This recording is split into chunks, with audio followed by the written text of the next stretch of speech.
అందరికీ నమస్కారం.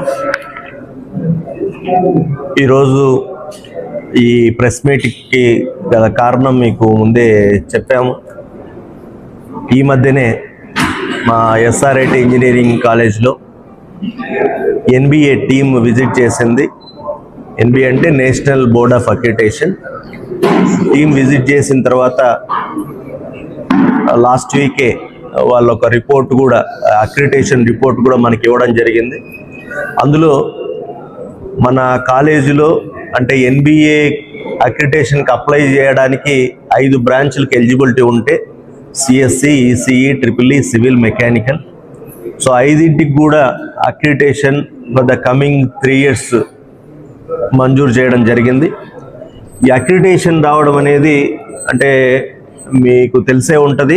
ఇది ఈ టెక్నికల్ ఇన్స్టిట్యూషన్స్కి అంటే ఎస్పెషల్లీ ఇంజనీరింగ్ కాలేజీలో అంటే స్టాండర్డ్స్ మెజర్ చేయడానికి ఉన్న ఈ మన దేశంలో ఉన్న ఏకైక టాప్ బాడీ అంటే ఎన్బిఏ వాడు అక్రిడిటేషన్ అంటే ఈ కాలేజీలో ఈ స్టాండర్డ్స్ ఉన్నాయి అని చెప్పాడంటే అదొక అంటే డెఫినెట్గా చాలా బాగుంది ఇన్స్టిట్యూట్ అని అర్థం.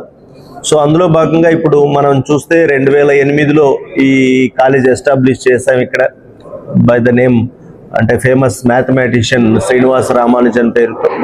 సో 2008లో ఎస్టాబ్లిష్ చేసిన తర్వాత 2017లో ఫస్ట్ నాక్ అక్రిడిటేషన్కి వెళ్ళాం. నాక్ అక్రిడిటేషన్లో ఏ గ్రేడ్ వచ్చింది. మళ్ళీ 2018లో అప్పుడు మనకు ఎలిజిబిలిటీ ఉన్న బ్రాంచెస్కి CSE, EC, triple E, NBA అక్రిడిటేషన్కి వెళ్ళాం.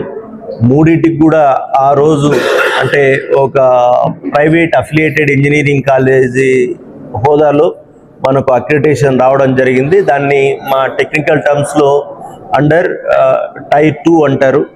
తర్వాత 2019లో మన కాలేజీ యూజీసీ అటానమస్ 10 yearsకి అయ్యింది. 2019 అటానమస్ అయిన తర్వాత ఎన్బిఏ అక్రిడిటేషన్ కూడా రెన్యువల్ అవుతూనే వచ్చింది. వన్స్ అటానమస్ అయిన తర్వాత ఈ ఎన్బిఏ ఇన్స్పెక్షన్ స్టాండర్డ్స్ మారిపోతాయి, అంటే కొంచెం పెరుగుతాయి. So that is called under tier 1. So ఈ టైర్ 1లో మళ్ళీ ఎన్బిఏకి అప్లై చేసాము. వాళ్ళు విజిట్ చేశారు. అంటే జనరల్లీ ఎన్బిఏ అక్రిడిటేషన్ చాలా ఎందుకు ఇంత స్టాండర్డు, ఈ దేశంలోనే ది బెస్ట్ అక్రిడిటెడ్ అంటే అసెస్మెంట్ ఏజెన్సీ అని ఎందుకు అంటారంటే వచ్చే అంటే వాళ్ళు విజిట్ చేసే వాళ్ళు కూడా